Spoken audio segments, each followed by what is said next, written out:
शुभ संध्या मित्रों। आज हम भाषा विज्ञान के क्वेश्चन की कड़ी में आगे बढ़ेंगे और देखेंगे 26वां क्वेश्चन इसमें है देवनागरी लिपि। देवनागरी लिपि में कुल लिपि चिन्ह हैं तो कितने हैं? 45 हैं। व्याख्या देखें तो देवनागरी लिपि का विकास ब्राह्मी लिपि से हुआ है। ब्राह्मी लिपि की उत्तरी शैली से 404 से 5वीं सदी में गुप्त लिपि तथा गुप्त लिपि से 6ठी सदी में कुटिल लिपि विकसित हुई है। इसी कुटिल लिपि से 9वीं सदी के लगभग नागरी के प्राचीन रूप का विकास हुआ है, जिसे प्राचीन नागरी कहते हैं। देवनागरी लिपि एक भारतीय लिपि है जो बाएं से दाएं लिखी जाती है।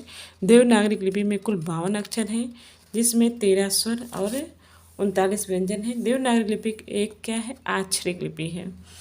देवनागरी की वर्णमाला का वर्णक्रम वैज्ञानिक है। देवनागरी में एक वर्ण के लिए एक ध्वनि है, अर्थात प्रत्येक अक्षर उच्चारित होते हैं। देवनागरी की पहचान एक क्षैतिज रेखा से है, जिसे शिरोरेखा कहते हैं। खड़ी बोली का एक नाम यह भी है तो कौरवी है। क्या है? कौरवी है। ये नाम जो है राहुल संस्कृत्यायन का दिया हुआ है। खड़ी बोली साउथ सेनी अपभ्रंश की उपभाषा पश्चिमी हिंदी की प्रमुख बोली है। हरियाणवी, दक्षिणी ब्रजभाषा, बुंदेली तथा कन्नौजी पश्चिमी हिंदी की अन्य बोलियां हैं। अवधी भाषा का विकास। अवधी भाषा का मुख्य केंद्र कौन है? तो अवधी भाषा का मुख्य केंद्र मेरठ है। अवधी का अयोध्या अवध प्रांत है। खड़ी बोली का मेरठ होगा। तो अवधी बोली का जो है अयोध्या अवध है। इसी क्षेत्र विशेष के आधार पर इसका नामकरण हुआ है। अवधी बघेली छत्तीसगढ़ी अर्धमागधी अपभ्रंश की पूर्वी हिंदी उपभाषा की बोली है। देवनागरी लिपि को और क्या कहा जाता है? तो देवनागरी लिपि कहा जाता है। देवनागरी लिपि को लोकनागरी लिपि कहा जाता है। देवनागरी लिपि को लोकनागरी लिपि कहा जाता है। देवनागरी लिपि को लोकनागरी लिपि भी कह सकते हैं। देवनागरी को प्रायः नागरी, नागर, देवनागर भी कहा जाता है। नागरी लिपि को लोकनागरी नाम देने का श्रेय आचार्य विनोबा भावे को है। किसको है? तो आचार्य विनोबा भावे को हो। आचार्य विनोबा भावे को है। ब्राह्मी की उत्तरी शैली से 4 से 5वीं सदी में गुप्त लिपि तथा 6वीं सदी में कुटिल लिपि विकसित हुई है। इसी कुटिल लिपि से 9वीं सदी के लगभग नागरी के प्राचीन रूप का विकास हुआ। देवनागरी लिपि का सर्वप्रथम प्रयोग गुजरात के राजा आर्यभट्ट 7वीं से 8वीं सदी ईस्वी के एक शिलालेख में हुआ है। विभाषा का क्षेत्र अधिक विस्तृत होता है तो बोली। विभाषा का क्षेत्र भाषा से कम व्यापक एवं बोली से अधिक विस्तृत होता है।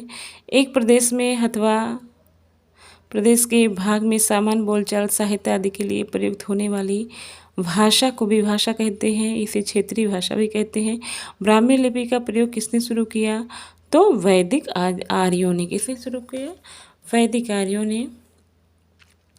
जगत मोहन वर्मा वैदिक चित्रलिपि से ब्राह्मी को व्युत्पन्न मानते हैं, अतः दिए गए विकल्पों में से आप सी सही है। वैदिक आर्यों से संगत है। देवनागरी लिपि की विशेषता क्या है? तो देवनागरी लिपि की विशेषता ये है कि इनकी वर्णमाला ध्वनि वैज्ञानिक पद्धति के बिल्कुल अनुरूप है। देवनागरी लिपि में स्वर और व्यंजनों को क्रमबद्ध रूप से लिखा गया है। पहले स्वर आते हैं, उसके पश्चात व्यंजन आते हैं, अंत में संयुक्त व्यंजन छ, त्र, ज्ञ, स्र आते हैं। भोजपुरी का मुख्य केंद्र क्या है? तो हम देखेंगे भोजपुर होगा।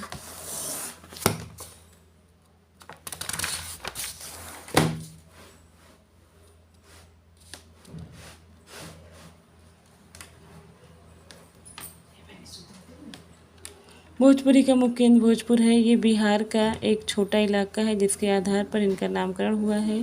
भोजपुरी मगही, मैथिली, मागधी अपभ्रंश से विकसित बिहारी हिंदी उपभाषा की प्रमुख बोलियां हैं। भोजपुरी मुख्य रूप से भोजपुर, शाहाबाद, गोरखपुर, देवरिया, गाजीपुर, बलिया तथा बनारस में बोली जाती हैं। भारत की ज़्यादातर लिपियाँ किस लिपि से निकली हैं? तो हम देखेंगे ब्राह्मी लिपि से निकली हैं।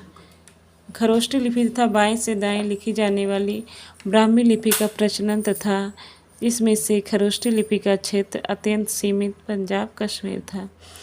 और 35वां क्वेश्चन देखें तो किस लिपि में प्रत्येक ध्वनि के लिए एक चिन्ह निर्धारित है? तो देवनागरी में।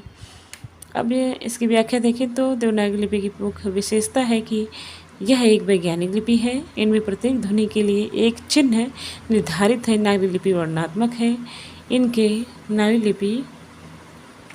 इसमें प्रत्येक ध्वनि के लिए एक चिन्ह निर्धारित है। नागरी लिपि वर्णनात्मक है। इनके वर्णों का लेखन तथा उच्चारण समान है। वर्ण संकेतों की सहायता से भाव विचार की अभिव्यक्ति है लिपि। वर्ण संकेतों की सहायता से भाव विचार की अभिव्यक्ति लिपि कहलाती है। ध्वनियों को लिखने के लिए जिन चिन्हों का प्रयोग किया जाता है वो लिपि कहलाती है। हिंदी शब्द मूलतः फारसी का है। हिंदी व्याकरण की दृष्टि से विशेषण है। हिंदू शब्द फारसी है जो संस्कृत शब्द सिंधु का फारसी रूपांतरण है। संस्कृत के सिंधु का ईरानी में हिंद हो गया जो सिंधु नदी के आसपास के प्रदेश के अर्थ में प्रयुक्त हुआ। हिंद शब्द में विशेषणार्थक प्रत्यय इक जोड़ने से हिंदिक शब्द बना है जिसका अर्थ है हिंद का। कालांतर में क लुप्त हो जाने से हिंदी बन गया, हिंदी शब्द बना। लिपि की भूमिका मौखिक भाषा की आत्मा को शरीर प्रदान करने जैसी है। पंडित कामता प्रसाद गुरु के अनुसार लिखित भाषा में मूल ध्वनियों के लिए जो चिन्ह मान लिए गए हैं वह ही वर्ण कहलाते हैं, पर जिस रूप में ये लिखे जाते हैं उन्हें लिपि कहते हैं।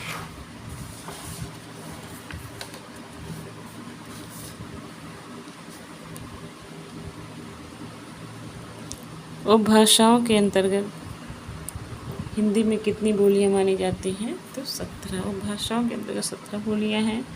5 वर्गों में बांटा गया है। इन वर्गों को उपभाषा कहा जाता है। इन उपभाषाओं के अंतर्गत ही हिंदी की 17 बोलियां हैं।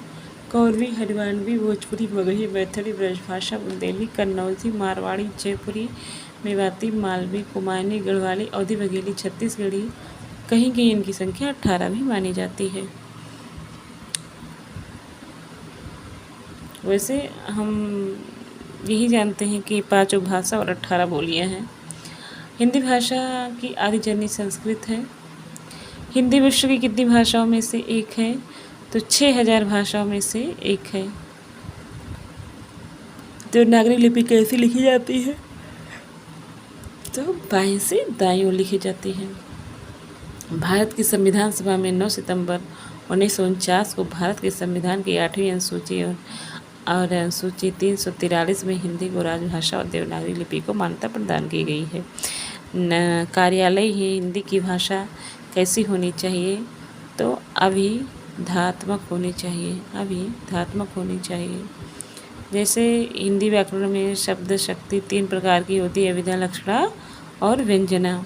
तो शब्द को सुनते अथवा पढ़ते ही श्रोता या पाठक उसके सबसे सरल प्रचलित अर्थ को बिना अवरोध के ग्रहण करता है, वो अभिधा शब्द शक्ति कहलाती है।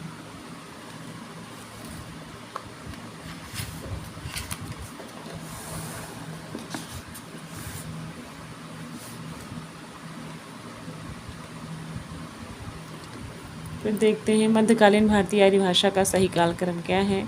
तो मध्यकालीन भारतीय आर्य भाषा का काल 500 ईस्वी पूर्व से 1000 ईस्वी तक माना जाता है। भारतीय आर्य भाषा समूह को काल क्रम की दृष्टि से निम्न भागों में बांटा जा सकता है। तो भारतीय प्राचीन आर्य भाषा 2000 ईसा पूर्व से 500 ईसा पूर्व तक, वैदिक संस्कृत 2000 ईस्वी से 800 ईस्वी तक और संस्कृत लौकिक संस्कृत 800 ईसा पूर्व से 500 ईसा पूर्व तक। मध्यकालीन भारतीय आर्य भाषा 500 ईस्वी से 1000 ईस्वी तक। पाली प्रथम प्राकृत 500 ईसा पूर्व से 1 ईस्वी तक। प्राकृत द्वितीय प्राकृत 1 ईस्वी से 500 ईस्वी तक। अपभ्रंश तृतीय प्राकृत 500 ईस्वी से 1000 ईस्वी तक। आधुनिक भारतीय आर्य भाषा 1000 ईस्वी से अब तक। नागरी लिपि को किस नाम से जाना जाता है? तो नागरी लिपि को देवनागरी लिपि नाम से जाना जाता है। नागरी लिपि परिषद की स्थापना 1975 ईस्वी में नई दिल्ली में की गई। नंदी नागरी लिपि की दक्षिणी शैली है। नंदी नागरी में लिखित शिलालेख और पांडुलिपियाँ दक्षिण भारत के पश्चिमी भागों में भी प्राप्त हुई हैं। इसी कारण नंदी नागरी को नागरी की दक्षिणी शैली भी कहते हैं। मध्वाचार की कुछ पांडुलिपियाँ मध्वाचार्य की कुछ पांडुलिपियाँ नंदी नागरी में हैं। और भोजपुरी बोली का नाम किस गांव के आधार पर पड़ा? तो भोजपुर के आधार पर पड़ा है। भोजपुरी को मल्लिका, काशिका, बनारसी आदि नामों से भी जाना जाता है। भोजपुरी भाषा का नामकरण बिहार राज्य के आरा शाहाबाद जिले में स्थित भोजपुर नामक गांव के आधार पर हुआ है। मध्यकाल में इस स्थान को मध्य प्रदेश के उज्जैन से आए भोजवंशी परमार राजाओं ने बसाया था। उन्होंने अपनी इस राजधानी को अपने पूर्वज राजा भोज के नाम पर भोजपुर रखा था। ये मागधी अपभ्रंश से विकसित बिहारी हिंदी में 3 प्रमुख बोलियां हैं: भोजपुरी, मगही, मैथिली। पहाड़ी हिंदी किस उपभाषा के अंतर्गत आती हैं? तो पश्चिमी हिंदी किस उपभाषा के अंतर्गत आती हैं? तो पश्चिमी पहाड़ी किस उपभाषा के अंतर्गत आती हैं? तो पहाड़ी उपभाषा के अंतर्गत आती हैं। पहाड़ी उपभाषा खस तथा पैसाची अपभ्रंश दोनों से विकसित मानी जाती है।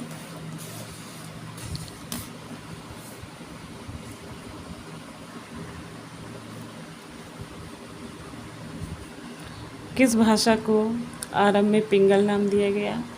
तो पिंगल जो है ब्रज भाषा को दिया गया तथा राजस्थानी मिश्रित ब्रज भाषा को कहा जाता है। पिंगल शैली में श्रृंगार प्रधान रचनाएं अधिक रची गई। डिंगल और पिंगल दोनों ही शैलियों के नाम हैं, भाषाओं के नहीं। और पृथ्वीराज रासो की रचना डिंगल में की गई। तो इसमें क्या हो जाएगा? ये जो है अपभ्रंश, ये पिंगल जो है अपभ्रंश और ब्रज भाषा मिश्रित होगी। और जो ये डिंगल है ये अपभ्रंश प्लस राजस्थानी भाषा में होगी। भाषा का विशिष्ट ज्ञान कौन कराता है? तो भाषा का विशिष्ट ज्ञान भाषा विज्ञान कराता है। भाषा विज्ञान की उत्पत्ति, स्वरूप, विकास आदि का वैज्ञानिक रूप एवं विश्लेषणात्मक अध्ययन किया जाता है। भाषा के मुख्यतः 4 तत्व होते हैं: ध्वनि, शब्द, वाक्य और अर्थ। भाषा विज्ञान अध्ययन के लिए सामग्री कहाँ से ग्रहण करता है? तो भाषा विज्ञान अध्ययन के लिए सामग्री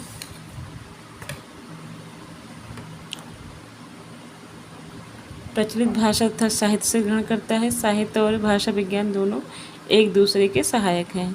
अब देखते हैं छत्तीसगढ़ी बोली किस प्रदेश में बोली जाती है? तो छत्तीसगढ़ी बोली एमपी प्रदेश में बोली जाती है, मध्य प्रदेश में बोली जाती है। और मागधी अपभ्रंश की उपभाषा पूर्वी हिंदी से बोली है। छत्तीसगढ़ी का अन्य नाम खलटाही या लरिया है। लरिया या खलटाही है। एक व्यक्ति द्वारा अपने भाव और विचारों को दूसरे के समक्ष प्रस्तुत करने हेतु ध्वनि संकेत हेतु भाषा का प्रयोग क्या कहलाता है? तो मौखिक अभिव्यक्ति कहलाती है।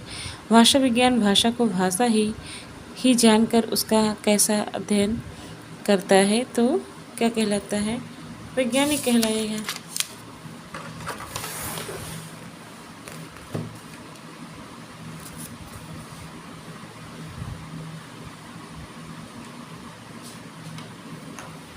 भाषा विज्ञान भाषा के अध्ययन की वो शाखा जिसमें भाषा की उत्पत्ति तथा उसके विकास का वैज्ञानिक एवं विश्लेषणात्मक अध्ययन किया जाता है। भाषा विज्ञान भाषा को भाषा ही जानकर उसका वैज्ञानिक अध्ययन करता है।